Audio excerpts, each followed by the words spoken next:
सर्वप्रथमे धन्यवाद जनइबा एठिकार स्थानीय विधायक मुकेश चंद्र पाल महोदय को।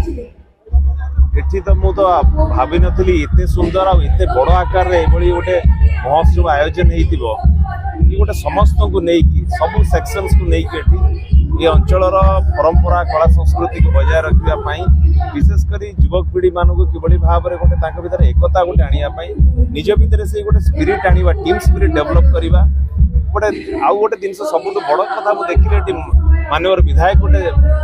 वार्ता दौरान गोटे कॉन्फिडेंस आनी दौरान यूथ मान भीतर नथिंग इज इम्पॉसिबल। आज ये अंचल गोटे ये लार्ज स्केल महोत्सव करवा मनोरंजन कार्यक्रम सांगे समस्त स्कूल पिला मानक नहीं कॉलेज स्टूडेंट्स मानक नहीं भीतर जो टैलेंट भी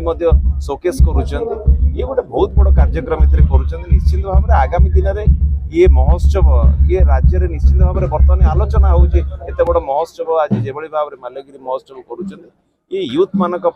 समस्त महिला मानक मुरबी मानक ये गोटे गर्वर विषय।